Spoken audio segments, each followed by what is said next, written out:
My name is Mehdi Goli, and I am VP of R&D at Codeplay Software. And I'm going to talk about accelerating neural network using RVV and open standard software. So in this presentation, first I talk about who we are, and then I explain the neural network and RISC-V operation, neural network and RISC-V instruction. Then I talk about the SYCL programming model a little bit, and then I talk about our SYCL implementation on RISC-V architecture and who can benefit from it. And then I'll go through the detailed implementation of under the hood by going through the VGG demo, and then talk about the compilation flow and the concept of kernel offload, plus the profiling information that we provide, and the benefit of our approach. So who are we? We are Codeplay. We are based in Edinburgh, Scotland. We have around 80 staff, mostly engineering, working on different open standard projects. So our goal is to make AI and HPC open and safe to everyone. We contribute to open standard like SYCL and OpenCL, and the company mainly design and implement programming model, compiler, and tools for multiple vendors. We enable high performance compute for different markets, AI, HPC, automotives, and also medical and industrial organization.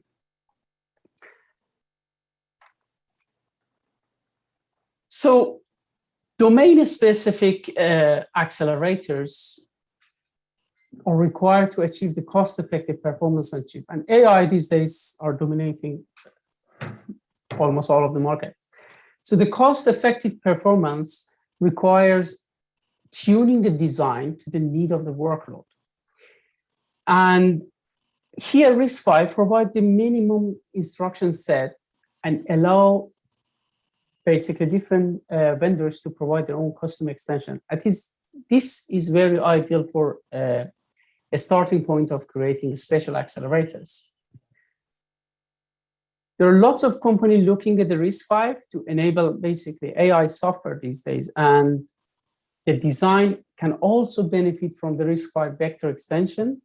It's enable vectorization on various applications and helps to achieve basically more computational density on the chip. SYCL is an open standard API, which has been introduced by Conros. Codeplay has been contributing to both SYCL and OpenCL standard for over 6 years now. And SYCL uses the ISO C++ standard code.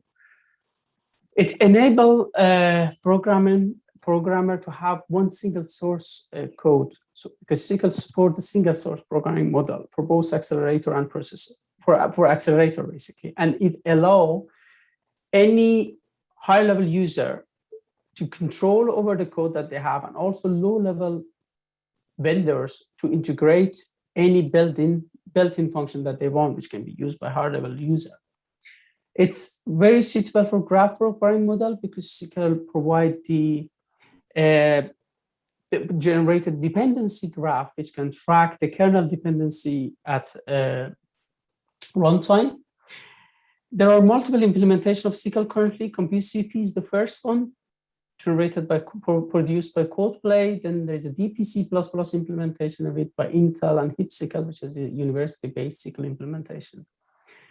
SYCL programming model will break the user code into different scope, and each of these scope can be used for basically different part of the, can be offloaded to different part of the processor or can be run on the host side. So what we have as an implementation of SYCL here is we provide the Acheron platform. An Acheron platform contains all the supporting open source libraries and framework which is needed to build the neural network demonstration. So we have very rich, open, basically open source ecosystem. It's a very rich. We have implementation of SYCL-DNN, SYCL Blast, Eigen, TensorFlow, all with pure SYCL backend. And All of them will sit on top of our SYCL implementation stack. And by providing the compute mux, we generate an API for hardware vendor to implement the entire Acheron stack on their hardware toolchain, or alternatively, we can provide that. And then that can be lowered to generate the instruction set, custom instruction set, or in this case, the RISC-V instruction set for that particular hardware. So who can benefit from this model? So you have a parallel processor.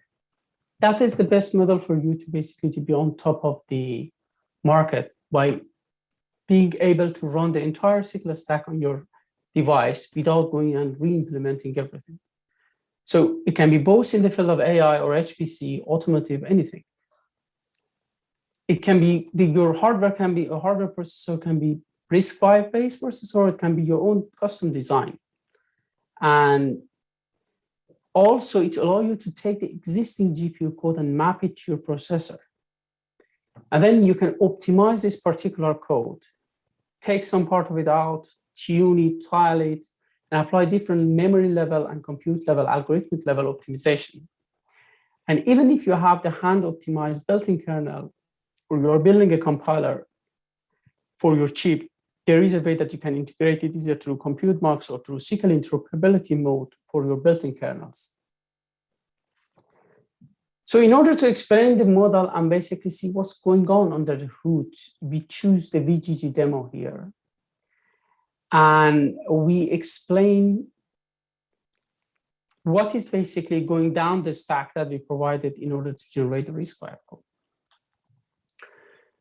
The VGG demo that we provided has been purely built on top of SYCL. It used SYCL-DNN and SYCL-BLAST, two of the library that we provide written in SYCL.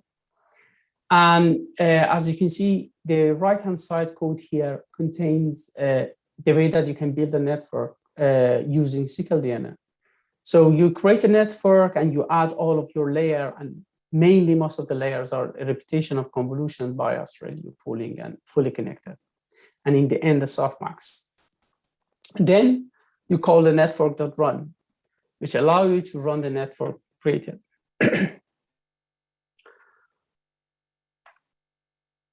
So showing the entire code here and all of the operation going to the RISC-V would be big. So we pick one of the operation, which is called fully connected layer.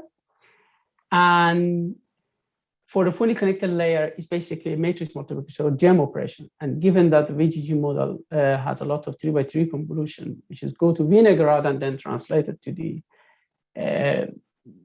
gem operation. I think gem is one of the important operation in getting performance for this particular model. So the main computation, specifically for generating the lower level code, we focus on this main computational block, which is the nested for loop doing this blockwise matrix operation here using a local memory. As you can see, it has been taken from this part of the code.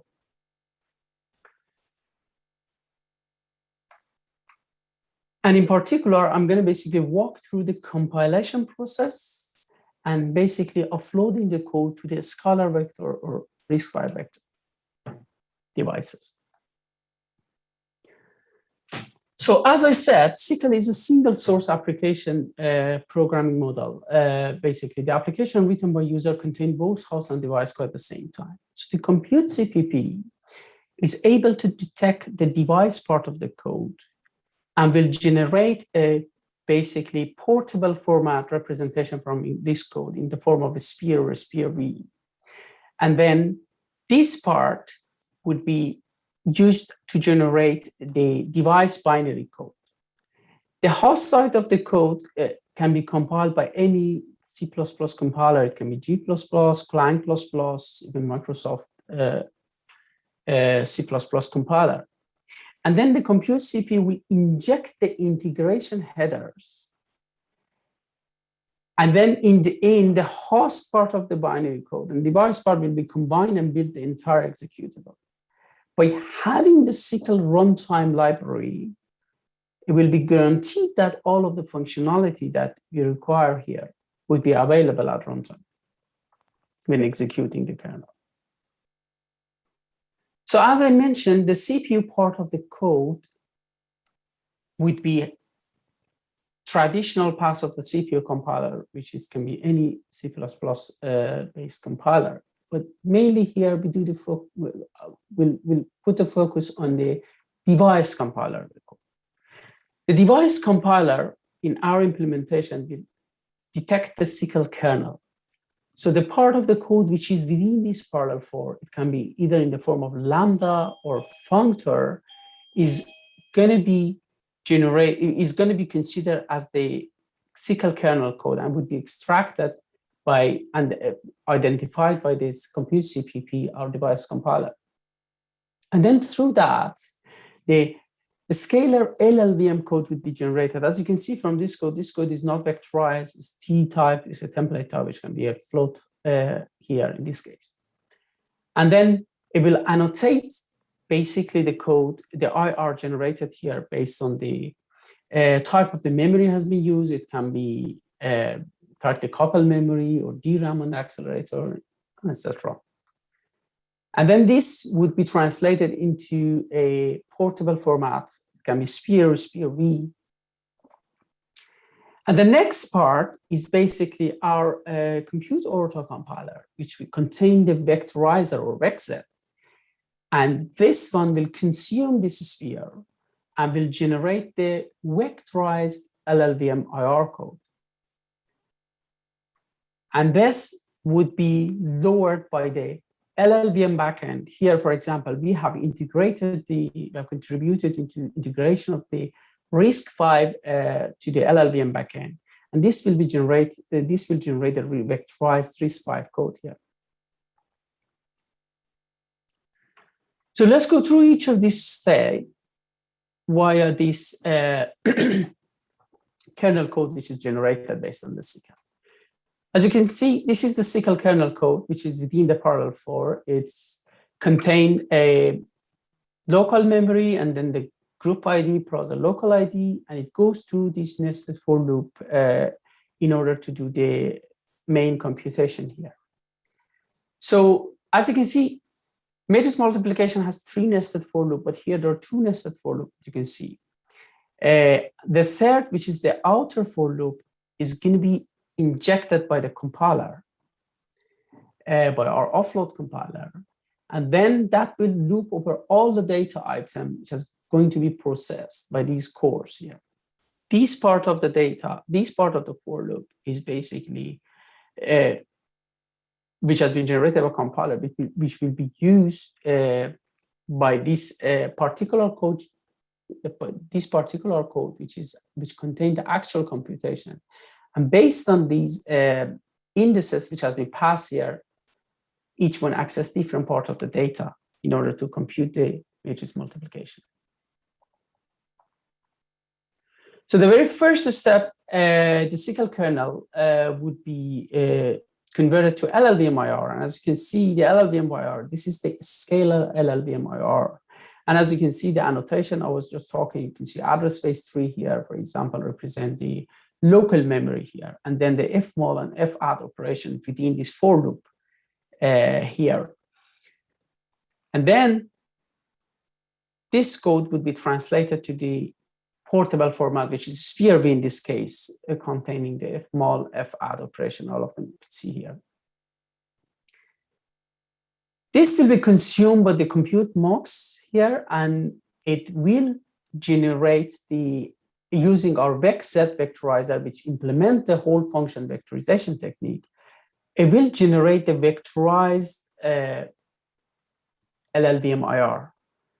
As you can see here, the operation, each of these fmol and fadd operation has been vectorized. Also, it applied different type of optimization as well in this particular case, because the for loop for the 2 nested for loop, you could see inside the step and the duration of the for loop would know at compile time, basically unroll the for loop as well. So I put pieces of this code for visibility. I didn't put the entire thing. And as you can see here, all of this operation not only been flattened and unrolled, it has been vectorized. And then this, using the LLVM, RISC-V LLVM backend that we provide, will be converted to generated this RISC-V assembly for vectorization. All of them will be converted to fmol and fadd operation. So now the code has been compiled and provided. The next step is the offloading model. So this is the word that we use a lot in Codeplay. So the offloading compiler offload the data-intensive code to the accelerator and keep the latency-sensitive code, like for example, operating system, on the host CPU. So let's consider how does the code can be offloaded on the scalar RISC-V accelerator. As I said, the compute mux is capable of generating both RISC-V and RVV instruction set code. So let's map this fully connected layer to this RISC-V accelerator that we saw here. So the RISC-V accelerator we consider here is based on the Spark model. We put 2 cores here. We use the Spark simulator, which can be a real actual processor. So you have 2 cores here. Each of them has a RISC-V, which basically do the scalar operation. They are connected through the tightly coupled memory, and there is the accelerator memory, which connected through the DMA operation for moving the data between host and device. So the entire host code, the C++ code, will stay on the host or PC, which here we put the CPU. Next step is the queue submit scope contain accessor.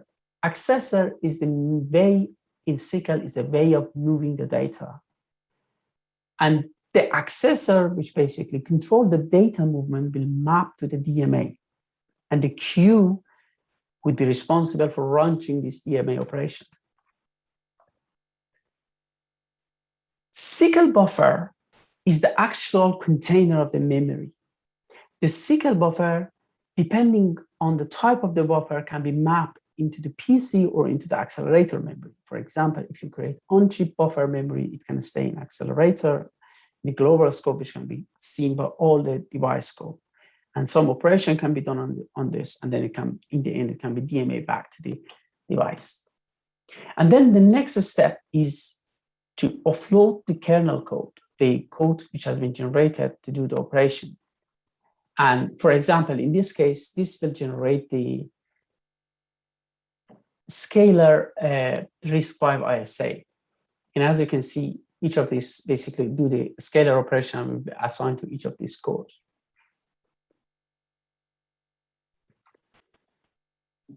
So the next step, I will show how basically this can be mapped into the vector RISC-V accelerator. So usually, if you have the vector unit, you can put a lot of vector units inside one core. So by having a vector extension inside the RISC-V, you can offload a lot of vectorized work into vectorized instruction into this vector unit, and you can achieve high compute density on the chip with full programmability.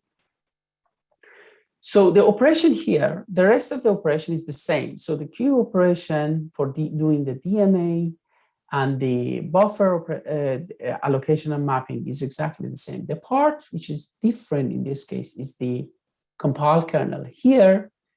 So the vectorized operation, which is contained this vectorized multiplication and vectorized addition, will be added to each of these vector units. And that can be a game changer for increasing the performance, as you can put a lot of number of vector units inside the code. So knowing the way that the model has been compiled, the model has been offloaded, I'll show the demo of running the VGG model here. As you can see, this VGG run on the Spike simulator in our code, and it tried to categorize classify the image which has been passed here. It's inference mode only, and it shows that, for example, this picture belongs to American Staffordshire Terrier dog.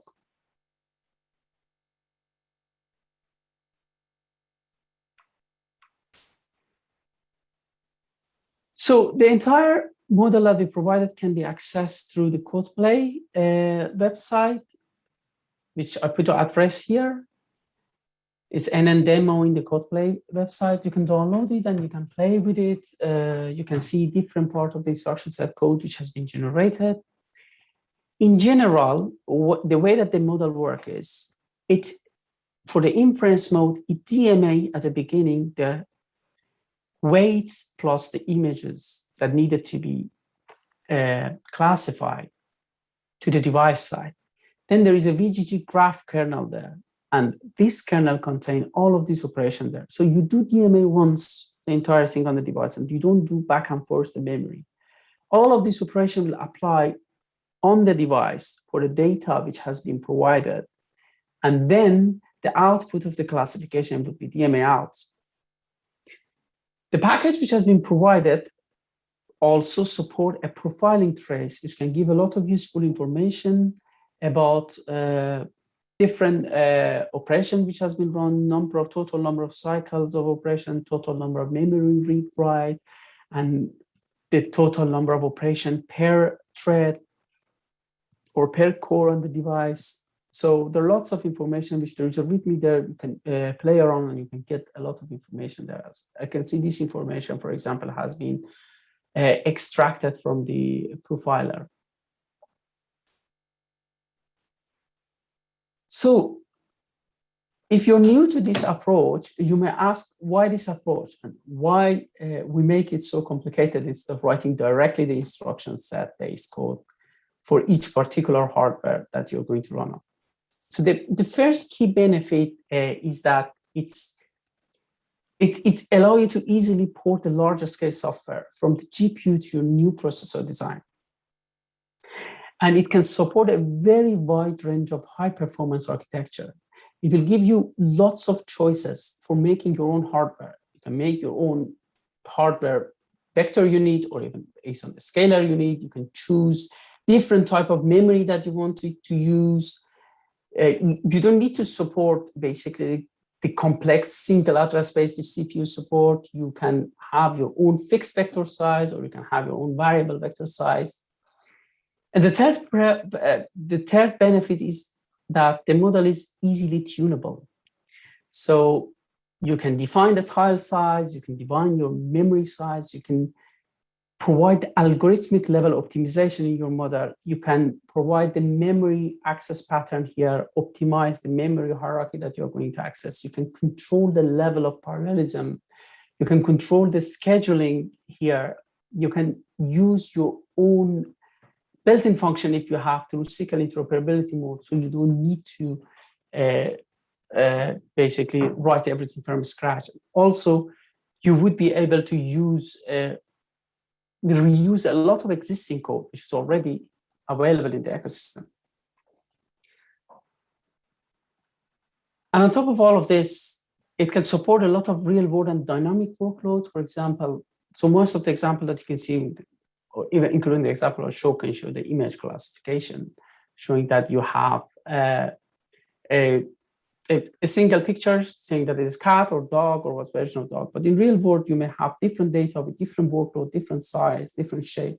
So you would be able to tune and control your model, and you would be able to dynamically handle and optimize your model in a better shape, having this approach. Thank you. So now I think I need to go to the... Thank you so much. All right, if we have any questions, please drop them in the chat.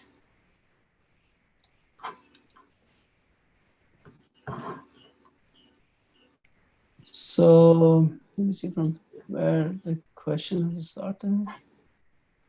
It'll be either under Q&A or chat. It looks like the first one is VEC vectorized? Oh, okay. Vectorized. Yes, yes. It's actually it is a Codeplay proprietary software, and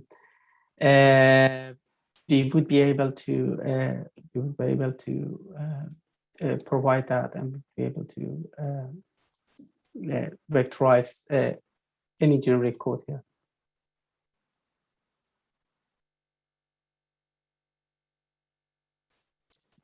So what is the next one?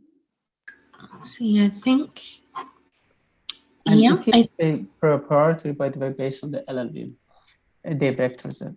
So I don't see any other one. This is the last one? I believe so. Okay, that's great. All right, thank you so much. You're welcome. So next up,